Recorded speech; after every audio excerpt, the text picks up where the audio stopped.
Elle existe depuis 50 ans déjà, mais si tout le monde a entendu son nom, peu d'entre nous la connaissent vraiment.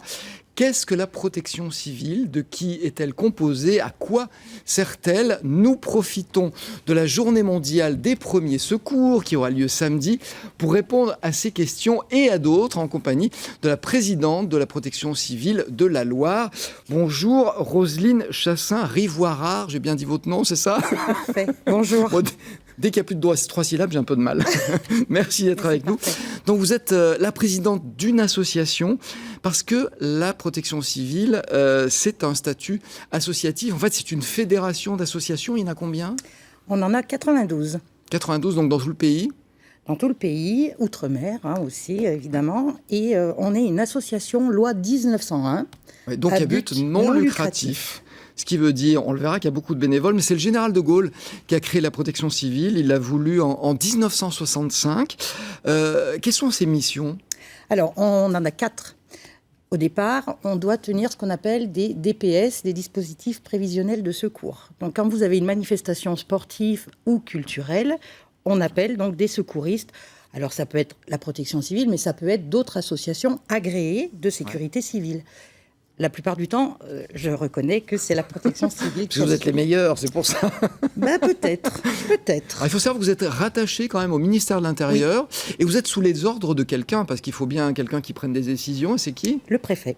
Ouais. Voilà, le préfet nous déclenche en cas de sinistre, en cas de catastrophe. Et avant de vous déclencher, il y a des travaux préparatoires qui se font justement parce qu'on envisage toujours le pire pour qu'il n'arrive pas. Oui. Tout ça, ça se discute, ça se met sur le papier, et puis quand c'est le bon moment, on est prêt. Alors concernant nos missions, on en a d'autres. On est aussi sur de la formation. On forme le public, les professionnels. Ça, c'est votre travail à vous. Aussi, oui. Formatrice. Oui, c'est vrai. On a aussi toutes les actions solidaires, sociales, qu'on appelle aussi des maraudes. On voit ça beaucoup dans la région parisienne. On va au-devant des gens qui dorment dans la rue. Et on leur porte secours. Alors, pas forcément un secours physique, mais aussi un secours psychologique. Ouais, voilà. Ouais. Et puis, on a le soutien aux populations, telles que les catastrophes, comme on en a eu récemment, un petit peu de partout. Ouais, alors, vous allez à l'étranger aussi. Vous venez d'Italie, d'ailleurs? Alors, personnellement, je n'étais pas en Italie, mais la protection civile française est allée aider la protection civile italienne. Voilà, parce qu'il y a des équivalents dans le monde entier. Chaque pays a sa protection civile. C'est ça. Alors, on n'a pas tous la même tenue, mais on a tous les mêmes valeurs. Vous êtes particulièrement fiers de la vôtre? Oui, oui. Notre tenue est belle, c'est vrai. Elle est belle et il y a une histoire, elle est belle, voilà. Donc, oui, il faut être fier de porter la tenue. Bon, on peut dire pour l'histoire qu'avant, elle était complètement orange. C'était un peu... Voilà. Elle était un peu moins belle. Et là, c'est plutôt sympa. Le but, c'est qu'on nous voit, c'est surtout ça. Ouais. Ouais. Là, il y a de l'orange et du bleu, c'est plutôt un joli mélange. On l'a dit, ce sont des associations qui sont composées essentiellement de bénévoles. Oui. Mais pas que. Ouais. On a quelques salariés. Alors, au niveau des salariés, c'est surtout des postes de secrétariat ou aussi des formateurs salariés. Mais la plupart de nos secouristes sont tous bénévoles. Voilà. Leur motivation, c'est quoi? Et d'où est-ce qu'ils viennent en général? Alors, d'où est-ce qu'ils viennent? De partout. On a des gens qui conduisent des bus, d'autres qui sont policiers, d'autres qui sont infirmiers. On a des médecins. On a vraiment, c'est très, très large. C'est très riche. C'est très riche de culture et de visions différentes. Donc voilà, on est vraiment une force par rapport à ça. C'est un métier où il faut de la générosité. Oui. On dit que justement en la matière, en France, on est un petit peu en retard. Il y a une crise des vocations ou pas chez vous? Alors au niveau de la protection civile, honnêtement, moi je ne me plains pas du tout. Au niveau de la Loire, on est 150 bénévoles. Ouais. Donc il y a des volontaires. Il y a des volontaires en permanence. Après, ce qui manque, c'est le temps. Parce que souvent, les gens veulent donner, mais il manque un peu de temps. Oui. Alors, peu importe, même s'ils font ne serait-ce que 5 heures dans le mois, c'est toujours 5 heures données à la collectivité. Alors, vous m'avez appris une chose que personne ne sait, c'est qu'il existe un livret du bénévole qui permet de comptabiliser le temps passé dans des actions de bénévolat dans le calcul des points de retraite. Oui. C'est-à-dire que si on n'est pas payé, au moins on s'y retrouve pour ça. C'est ça. Et si c'est pas connu, c'est peut-être qu'il y a une raison. La raison, c'est qu'on est en France, tout simplement. Et en France, on ne s'intéresse à rien. Ouais. Et d'ailleurs, il y a une formation qui devrait se faire à l'école et qui ne se fait pas forcément. Et voilà, depuis 2007, il y avait une formation qui avait été mise en place pour que les élèves de 3e possèdent le PSC1. et puisse passer donc le brevet des collèges.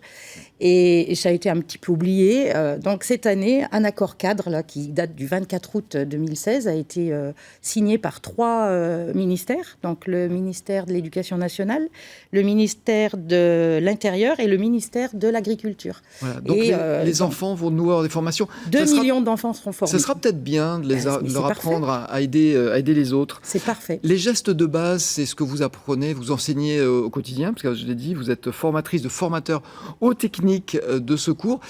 Il y a combien de gestes ? Il y a 2-3 gestes qu'on pourrait tous connaître et qui permettent de sauver des gens ? Déjà, le premier geste, ça serait d'appeler les secours, d'appeler le bon numéro et de donner le bon message. Ah, c'est lequel ? Il faut appeler le 15. 15. C'est le 15 qui dirige et qui vous dirigera sur le 18 si vous avez besoin.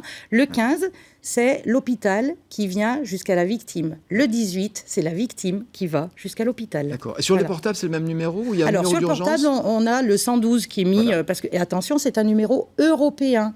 Donc, en France, si vous pouvez appeler directement le 15 ou le 18, c'est ce qu'il faut. Donc 15, 18, des chiffres à tenir. Et le 112, c'est bien aussi. Et donc les gestes à connaître ? Alors les gestes à connaître, ça serait déjà, si vous avez quelqu'un qui saigne, de savoir arrêter un saignement. Ou alors quelqu'un qui s'étouffe, en mangeant des sardines par exemple. Tout sauf des sardines.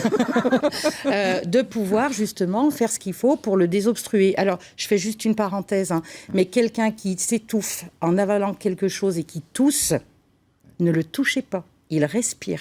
Je vous en supplie, c'est vraiment le cri du cœur. Les gens veulent taper dans le dos à tout prix, mais non, s'il vous plaît, non.